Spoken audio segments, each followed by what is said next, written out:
नमस्कार मित्रों, आपका भारत न्यायिक सहायता केंद्र चैनल पे स्वागत है। आज का प्रश्न फैमिली लॉ से है। प्रश्न है, हिंदू विवाह अधिनियम 1955 के अंतर्गत शून्य विवाह का वर्णन कीजिए। Discuss wide marriage under Hindu marriage act 1955। उत्तर, शून्य विवाह ऐसा विवाह है जिन्हें विधि की दृष्टि में प्रभावहीन माना जाता है।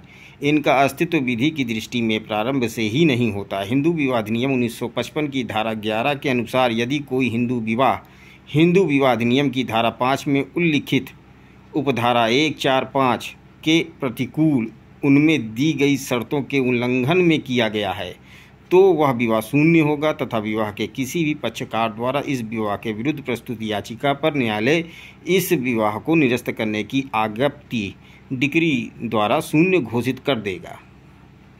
इस प्रकार शून्य विवाह कोई विवाह नहीं है।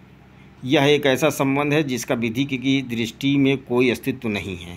इसे विवाह सिर्फ इसलिए कहते हैं कि विवाह के पक्षकारों ने विवाह के अनुष्ठान संपन्न करा लिए हैं, परंतु कोई व्यक्ति अबाधाओं तथा पूर्णतः सामर्थ्यहीनता के कारण इस विवाह से पति पत्नी की स्थिति प्राप्त नहीं कर सकता।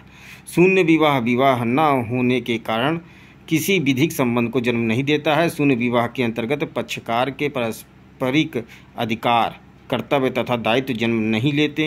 अतः यदि विवाह का पक्षकार जो शून्य विवाह है, यदि इस विवाह के अस्तित्व में रहते ही दूसरा विवाह कर लेता है तो वह द्वितीय विवाह का दोषी नहीं होगा तथा शून्य विवाह की पत्नी को यदि कोई रखैल कह के पुकारे तो वह मानहानि का दोषी नहीं होगा।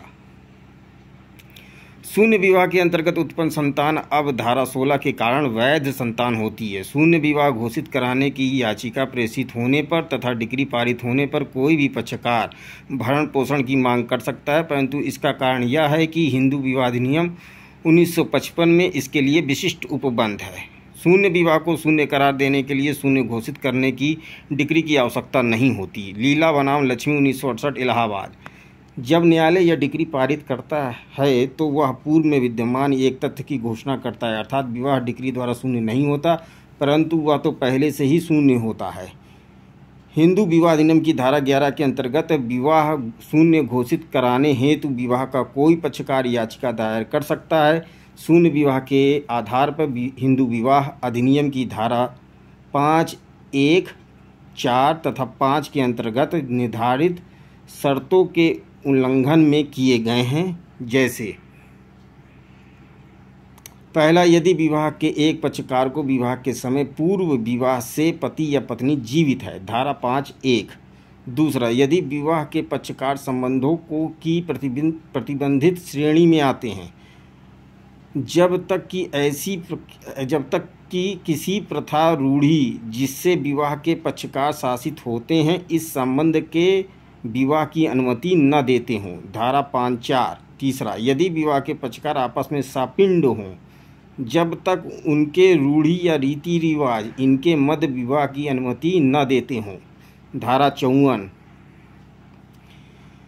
यदि किसी व्यक्ति की प्रथम पत्नी उसके द्वितीय विवाह को शून्य घोषित करने के लिए याचिका दायर करती है तो वाद इस अधिनियम से शासित नहीं होगा, परंतु विशिष्ट अनुतोष अधिनियम की धारा 34 में शामिल होगा।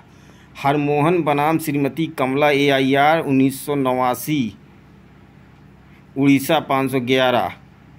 इसी वाद में यह भी कहा गया है कि विवाह के दो पक्षकारों के अतिरिक्त कोई तीसरा पक्षकार भी याचिका प्रस्तुत कर सकता है यदि उसके सिविल अधिकार प्रभावित होते हों। शून्य विवाह के पक्षकार विवाह को शून्य घोषित कराए बिना ही दूसरा विवाह कर सकते हैं, क्योंकि ऐसा विवाह विधिक दृष्टि से विवाह नहीं होता और प्रारंभ से ही स्वतः शून्य होता है। Thanks for watching. Please support us by share, like, subscribe.